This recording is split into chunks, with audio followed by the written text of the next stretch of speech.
This is a blank Ableton session. And this is an Ableton live session with 75 songs. I used this Ableton live session with my wedding and event band called The Residents.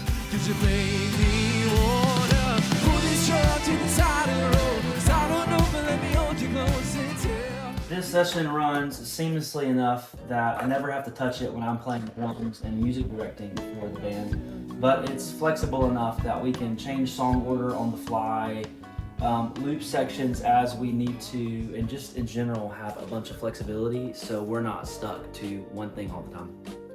I can control the whole session on an iPad because I use an app called AbleSet. And I built the whole thing using a template that I will put at the link below that makes all of this just real easy to do. All right, so here is our Ableton session with 75 songs in it. I'm gonna walk through this in 3 main sections. The first section I'm gonna walk you through is our, I call it our arrangement and programming tracks, kind of the structure to each song.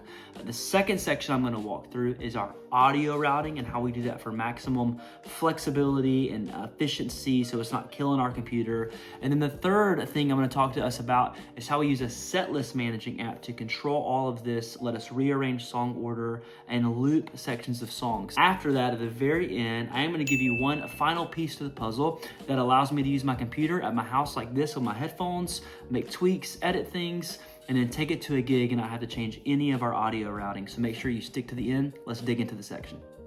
So here is our Ableton session, and as I said, in phase 1, we're gonna talk through our arrangement and programming tracks. So at the top of the session here, we are clearly in arrangement view. There is a marker for each song. So it says, "Since You've Been Gone" right there, or "Forever" right there. There's some other content in there that is telling our set list managing app what's going on. At the top of the session, we have a control track and an on-song track. Those are for things I tried to do that ended up not working out, but they're kind of stuck in my template now. But at the top of my template in the arrangement and programming side, we have a sections track. This is a blank MIDI track that just tells you what is next. So in the song Forever, it says count in, synth intro, full band intro, another full band intro, verse 1. These are super helpful when we're building out songs. They're helpful for me to reference on stage. They're really helpful if we need to change a song arrangement in some way, because it's easy just to grab verse 1 and duplicate it, or whatever we need to do like that. The next thing we have is our click track. What I like to use and what comes in the Ableton template that is below is a MIDI click. So let me show you what that looks like. If you look down here, this is my click instrument. You can see where I can turn on accent, fourth quarter notes, eighth notes, 16th notes, and then change the click sound. I like that for a few key reasons. Let me show you what it sounds like. Forever, 2. I've actually sampled the Ableton click and put it in there for us. I like it because you can automate different things in different songs. So for instance, on a swung song, like How Sweet It Is, I don't want the eighth note in there. I just want the quarter note in there. I also like it because it's easy to automate click volume if I need to bump it up for a section. I also really like it because when the song ends and it's flowing to the next song, I actually have the click end as well, which is just a cue for everybody the song's over, and that when the new click kicks in, that the new song is starting. So I really like MIDI clicks. When you download the Ableton template, let me open it here in Song Builder. You'll see the click comes with a 4/4 MIDI clip, a 6/8 MIDI clip, and a 3/4 MIDI clip. So you can just drag those in and they work really, really quickly. The next part of our kind of arrangement section is our tempo track. This tells Ableton Live what tempo works for each song. So if I click Forever, it says Forever 120, 4/4. If I click it, you'll see the tempo is set to lead. And that means that when Ableton hits that song, you'll look up here, it'll automatically go to 120 beats per minute. So let me click back right here.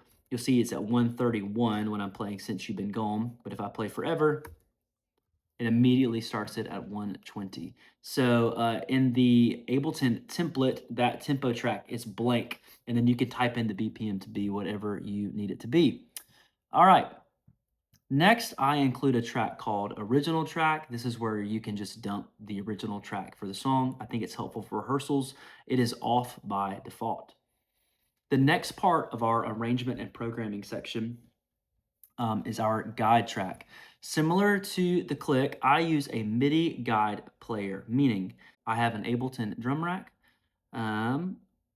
with all of these samples in it that have the guide cues in it that say verse or chorus or whatever.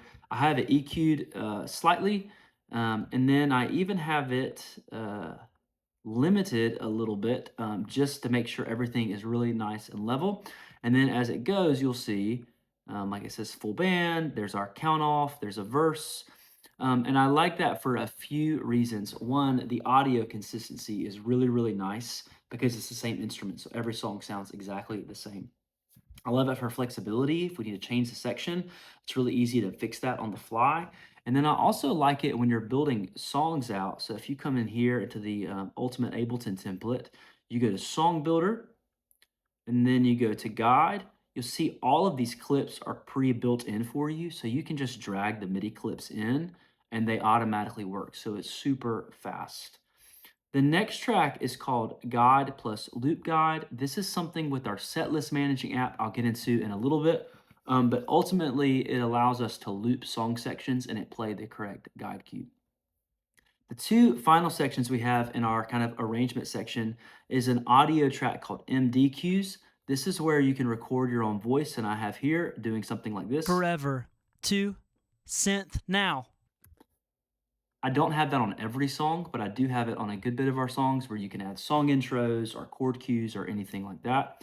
And the next section is lighting. This is a blank MIDI clip or track where you can add lighting cues in it. In our case, it is going to light key. So that's section 1 of our arrangement and programming section of how we use Ableton Live to run 75 songs.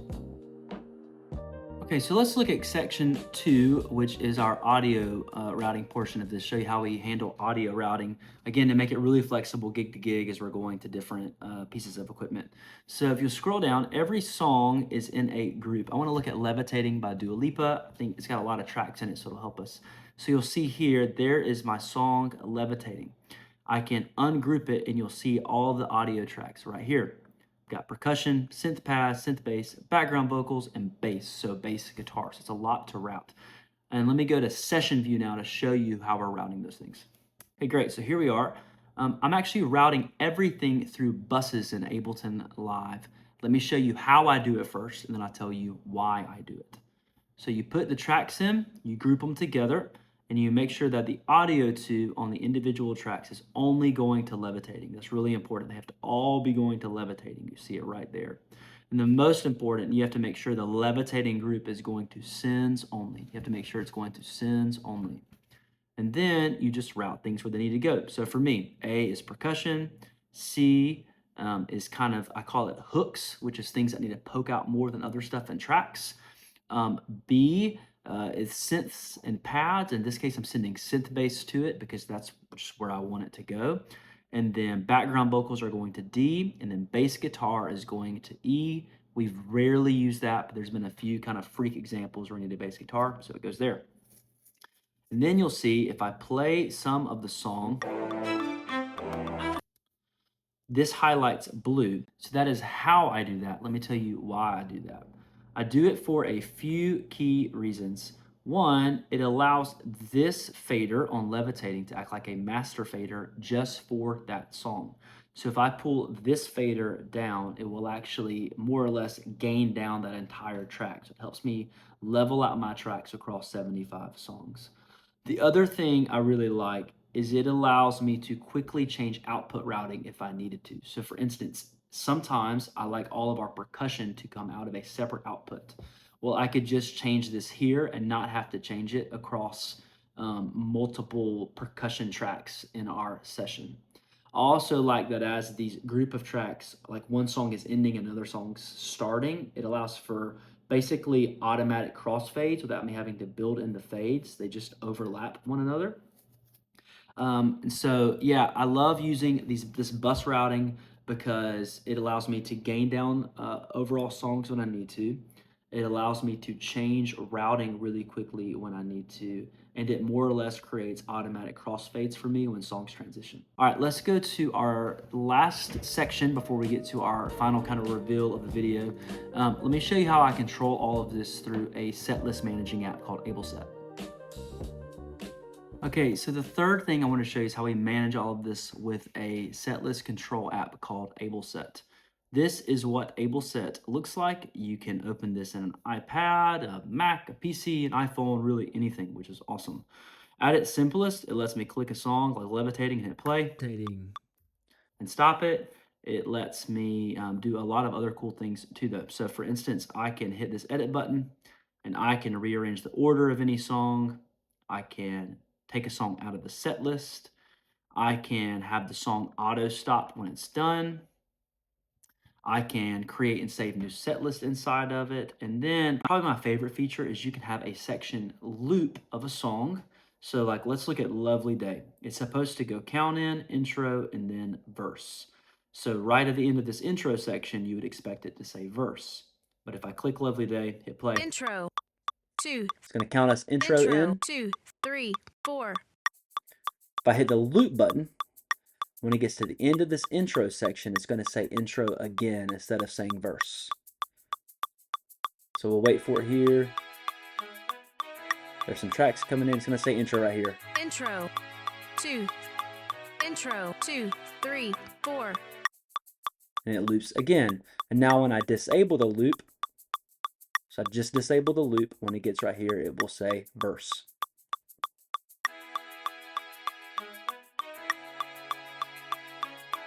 Verse. Here goes the verse. Verse, 2, 3, 4. That is one of my favorite features of AbleSet. It's so great in a gig when a singer's talking or something like that to be able to just reach over, hit the loop button or L on your computer or a MIDI controller or whatever, and it works absolutely great. Super helpful for us. Let's get into this final tip in the video where I can show you how to edit and tweak audio levels at home like I'm doing right now with headphones, and then take it to the gig and plug your computer up and not have to change any of your audio routing. Okay, so let me show you the final part of this video, which is something I call work bus. Let me show you first kind of what the problem is, and I'll show you the solution to it. So if you'll look here, what comes stock loaded in this session, and you could do obviously whatever you need to for your setup, is that click is outputting on channel 3, which you see is grayed out.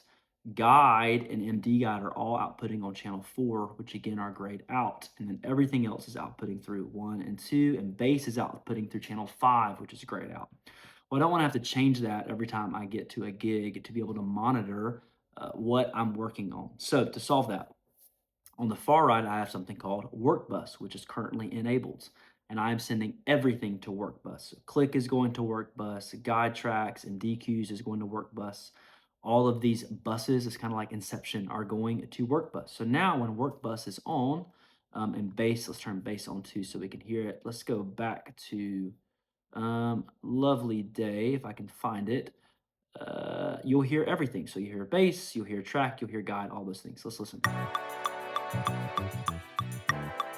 But now if I turn Work Bus off, I should just hear the tracks because it's output 1 and 2. Click and guide go away. So what that means is when I sit down at home the night before a gig to work all this out, I just turn Work Bus on. I make all the edits I need to. I hit save. And then that night I turn Work Bus off and everything works great. I don't have to reset any of my outputs when I get to the gig. All right, so that's our Ableton session with over 75 songs in it. Again, I built it using an Ableton template that you can click and get in the link below. If this video is in any way helpful for you, I would be honored if you would like, subscribe, and I would love to see a comment down below about your Ableton session and what yours looks like and how it works. Thanks.